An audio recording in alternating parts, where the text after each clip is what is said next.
Disinfektan kandangnya itu saya pakai GPU, Paviodin atau iodin atau betadin, yang kedua sunlight.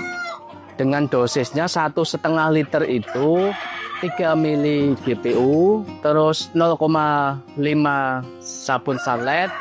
Yang ketiga untuk paviodinnya atau iodinnya 5 mili per 1,5 liter.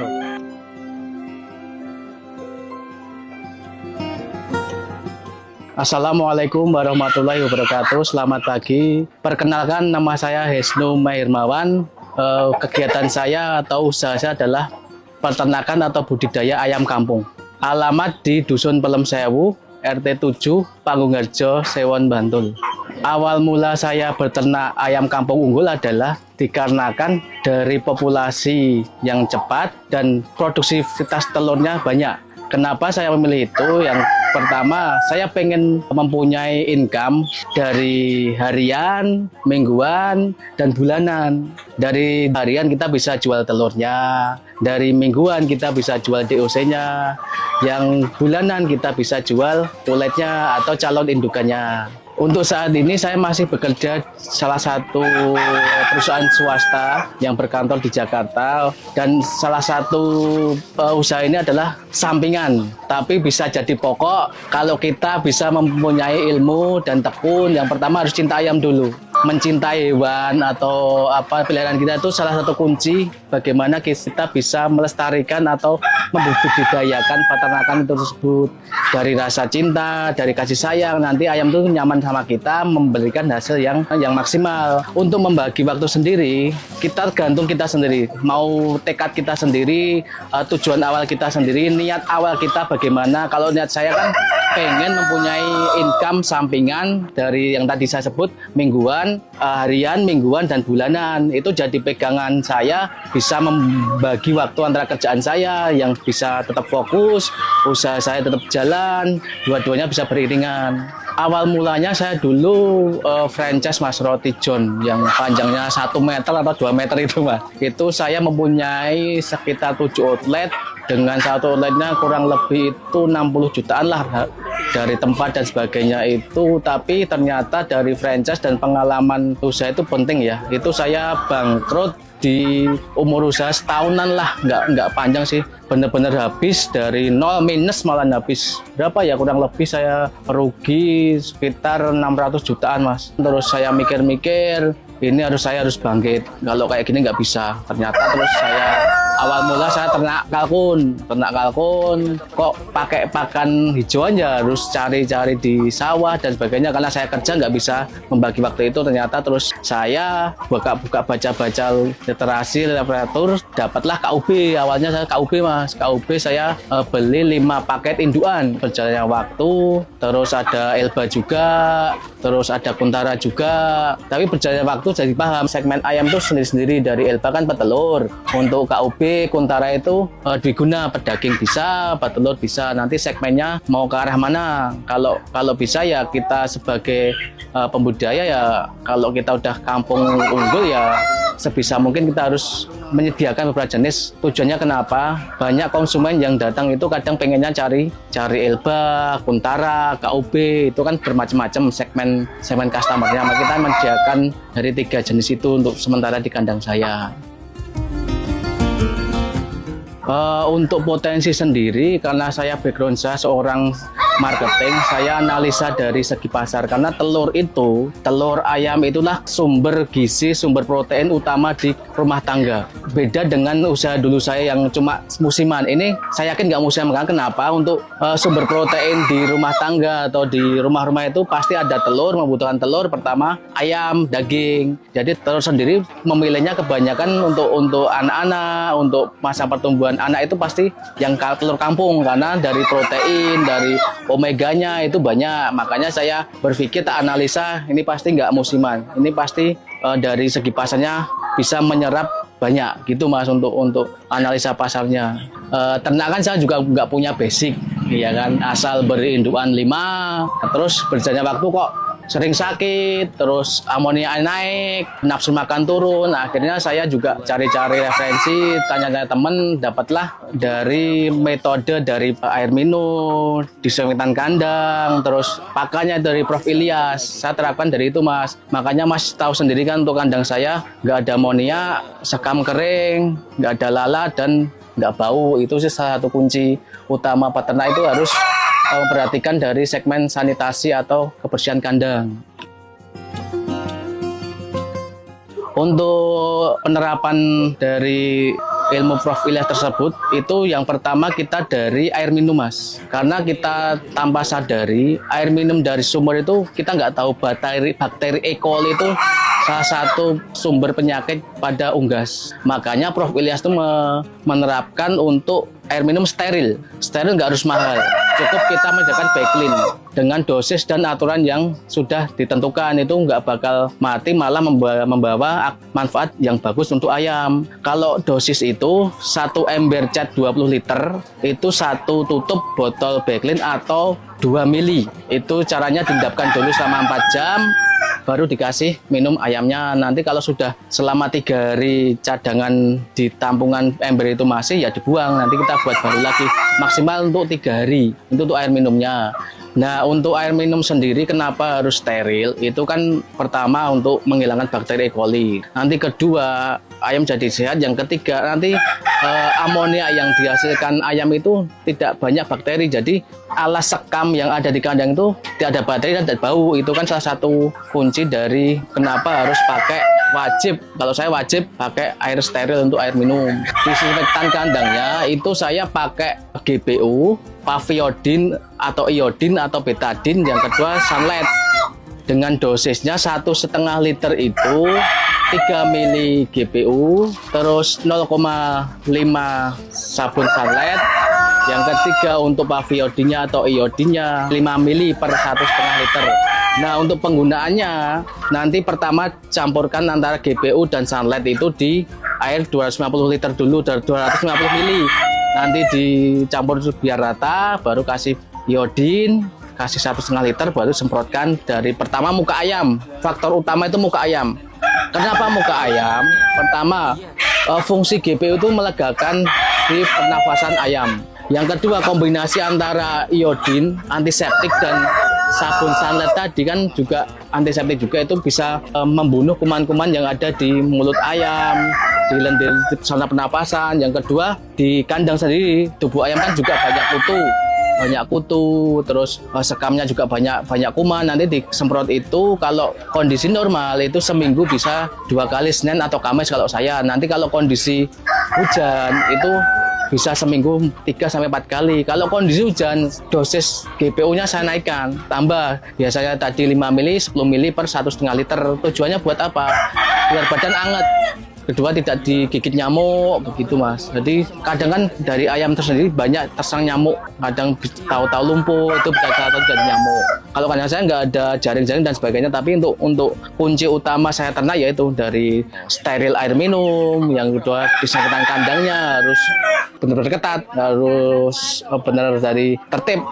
Senin sama Kamis kalau waktu yang normal. Kalau pas hujan turun atau ada salah satu ayam yang terindikasi pilek, itu harus tambah kuantiti semprotnya per minggunya, gitu sih, Mas.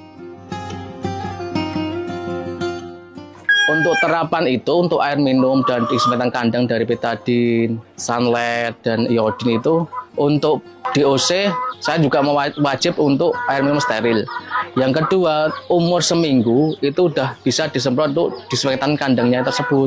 Jadi bisa diterapkan dari DOC umur 1 bulan, 2 bulan, 3 bulan, sampai induan, itu nggak masalah, itu wajib, Mas. Kalau sekam sendiri settingan dari yang saya dapat itu emang bagusnya ya digali sekitar 15 cm. Nanti pertama kasih dolomit, terus kohoi kambing, kohoi sapi, terus daun, ranting, nanti terus tanah, sekam, itu, Mas. Kalau secara urutan kayak gitu. Karena ini kandang saya udah 4 tahun lah jalan, itu 5 tahun itu nggak pernah ganti saya sekamnya. Belum sama sekali tak ambil. Karena kenapa? Saya pertama megang itu kuncinya air minum dan disinfektan kandang itu dari betadin sunlight dan GPU itu benar-benar harus dijaga dan dilakukan. Insya Allah senot, aratan, ispa itu insya Allah bisa tertangani untuk dari metode itu sih Mas. Sebelum saya pakai metode ini, wah benar-benar pusing. Tahu pas hujan gini nyekukru, nggak mau makan, mata bengkak-bengkak. Setelah memakai metode ini selama 4 tahun, ya itu pasti ada salah satu ayam nggak mungkin nggak ada. Tapi persentasenya benar-benar turun drastis, antara dari populasi 10 lah, kata populasi 1 kena itu pun dari penyembuhannya nggak lama. Karena itu metodenya tetap dijaga. Itu nggak bisa instan Mas. Maksudnya kita harus konsisten dari lama, dari nggak harus ayam sakit lagi semprot, nggak bisa. Itu benar-benar harus konsisten seminggu 2 kali. Kalau itu kan tujuannya buat jangka panjang. Kalau udah kebiasaan terbiasa kayak gitu ya imun ayam pasti naik. Pakan yang bagus saya juga pakai metodenya Prof Ilyas. Kalau pakai induan itu ya 50% jagung giling, 35 konsentrat patelur, yang 15 katul. Untuk DOC pakai apa namanya BR, nanti 2 bulan pakai grower, nanti untuk 3 bulan, nanti untuk pakai BR tapi yang khusus patelur. Nanti umur 4 bulan itu baru tak kasih racikan tadi dari jagung giling, konsentrat, dan katul itu Mas. Di kandang saya itu ada 3 jenis ayam. Yang pertama Elba, yang kedua KUB, yang ketiga Kuntara. Kenapa saya milih Elba? Elba dari segi produksitas telur itu sekitar setahun 280 sampai 300-an ya per tahun. Yang dari segi pakan itu 70 gram. Kalau dari KUB kan sama Kuntara itu hampir mirip dwiguna. Pedaging bisa, petelur bisa. Tapi untuk konsumsi pakan sendiri dari KUB dan Kuntara itu 100 gram rata-rata, tapi untuk Kuntara itu lebih banyak sih, kalau sekitar 110 graman. Tapi saya untuk KUB dan Kuntara saya takar itu per hari 100 gram. Produksi telur ya dari populasi ya sekitar 80-70% lah. Kalau Elba itu bisa 90%, 85%, tergantung. Untuk hasil itu tidak bisa serta-merta dari jenis ayamnya tersebut. Kita harus simbiosis mutualisme dari pemeliharaan, dari sanitasi kandang, dari perhatian kita beda Mas. Karena gini, saya juga kerja jadi sering keluar kota dan ada acara kantor itu, kalau saudara saya ngasih pakan itu beda hasilnya. Kalau kita kan, kalau saya sendiri ngasih pakan, saya duduk tak perhatiin ayamnya gimana pergerakannya, apakah ada yang beda, ada yang enggak, atau tetap sama. Karena dari kita kasih pakan dan kita duduk aja, kita entah ngopi, entah nyemil, kita merhatiin paling enggak 15 menit lah kita duduk perhatiin ayam, tuh beda hasilnya Mas. Beda kalau kasih makan terus pulang, udah beda, nanti tetap beda dari hasilnya. Pada dasarnya untuk kandang itu populasi 1x1 kan 10 ekor, itu idealnya. Tapi kan itu juga tergantung dari tempat yang kita punya gitu. Kalau saya sendiri ya sepengalaman saya, kalau induan itu saya nggak lebar-lebar banget Mas, paling depannya 90, terus nanti lebarnya itu sekitar 1,5. Kenapa saya menerapkan itu? Isi kandang itu 1 jantan paling nggak 5 betina. Itu kenapa ukuran segitu? Biar fokus dia berproduksi, energinya nggak kebuang. Makanya di kandang saya untuk ukuran itu nggak terlalu lebar Mas untuk induannya. Tapi kalau untuk emang pakemnya, untuk ilmunya sih 1x1 itu 10 ekor. Tapi tergantung juga dari yang kita punya tempatnya. Yang penting mau dulu kita cinta ayam, mau usaha dulu, kita mau memulai melihara. Karena memulai itu gampang, yang susah itu istiqomahnya Mas.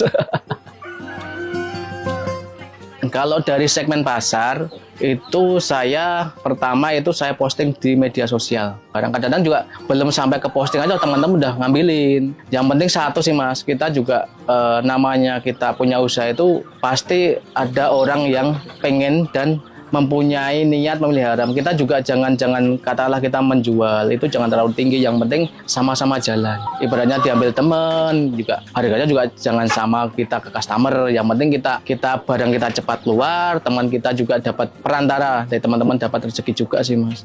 Untuk hal yang paling berat di kehidupan saya itu Mas, mengalami kebangkrutan sampai itu yang saya cerita tadi 100 juta benar-benar habis minus. Kenapa saya beralih dapat mengantisipasi, dapat mengkondisikan selama kemarin pasca saya bangkrut itu ternyata beda Mas melihara itu. Yang penting kuncinya pertama dulu ya, suka ayam, cinta ayam. Dari itu kan bapak saya juga emang melihara ayam, terus saya juga suruh ngasih makan. Itu kan pertama kuncinya suka ayam. kita beternak ayam itu pasti yang pertama kita cari penghasilan tambahan, yang kedua kita nyaman Mas, benar-benar nyaman, kita bisa berinteraksi sama makhluk yang kuasa, kita kasih yang terbaik, kita didapat feedback dari ayam tersebut. Banyak ya Mas, dari teman-teman saya itu dari pensiunan, mereka bingung. Saya biasanya kerja Mas, terus sekarang mau ngapain? Nah, terus di sini ngopi, kita bertukar pikiran. Akhirnya beliau mulai 1-2 minggu, Mas kok berat ya melihara ayam? Pelan-pelan Pak, dicintai, dinikmati. Oh iya Mas, setelah 1 bulan nikmat. Oh iya Mas, hidup saya tenang. Oh iya Mas, biasanya saya sakit-sakit, sekarang enggak. Itu bawa aura positif untuk melihara ayam. Yang penting dinikmati. Sebuah proses itu nggak bisa langsung seketika berhasil. Pasti ada lika-liku, ada entah ayam sakit, entah ayam kenapa. Kita harus tahu ilmunya dulu. Kita melihara, kita juga harus siap belajar. Yang penting kita siap belajar dan mau belajar, itu pasti ada jalannya, Mak. Jangan pantang menyerah. Suatu keadaan itu pasti kita mampu kalau kita udah ketiban garis. Berarti kamu udah bangkrut gitu, pasti saya mampu bangkit. Itu sih, Mas. Ya untuk teman-teman yang mulai atau untuk sharing-sharing monggo. Kandang saya, rumah saya 24 jam, mau ngopi di sini, ke sini nggak harus beli Mas. Ke sini mau nongkrong, kita sharing-sharing nggak masalah. Nanti sama-sama belajar. Saya juga masih belajar, nggak jago amat juga nggak. Kita sama-sama berinovasi, mencari ilmu bareng-bareng soal perayaman. Kalau di sini tersedianya KUB, Elba dan Kuntara dari DOC, Ulet, dan induan juga ada. Nanti kalau mau menghubungi saya bisa di WA 081 326 227 322 untuk Facebook saya di Nunu Hermawan. Untuk pesan saya untuk generasi di adik-adik saya, generasi muda, beternak itu tidak susah, beternak itu menghasilkan, beternak itu asik. Nanti kalau kita udah beternak, udah nyaman, pasti kita akan merasakan hasil yang lebih yang kita harapkan. Yang pertama buat teman-teman di adik-adik saya atau generasi muda, kita niatkan, kita fokuskan dulu, kita cinta ayam dulu pertama itu. Yang kedua nanti dari ayam tersebut bisa memberi penghasilan Mas. Karena beda kita melihara ayam. Kadang kan generasi muda itu waktunya habis untuk bersenang-senang, nongkrong sana sini. Saya juga ada 2 orang dusun saya sih Mas, mereka juga udah tak kasih induan juga, dia belajar emang susah. Tapi yang penting mau niat dulu melihara, kita dorong dan kita motivasi. Jangan sampai teman-teman adik-adik kita itu melihara, kita lepas gitu aja. Kita tetap kasih motivasi. Ini loh ayam, ini loh hasilnya, ini loh cuannya. Pasti menarik. Karena kan kalau generasi sekarang kalau kita nggak kasih gambaran tentang penghasilan, cuan, itu nggak tertarik. Pertama saya bidiknya itu, kilo hasilnya segini. Ini loh ayamnya segini, cuannya segini. Nggak tertarik. Nah gitu Mas. Karena kalau generasi sekarang kalau nggak digoda dengan cuan dan penghasilan, susah Mas.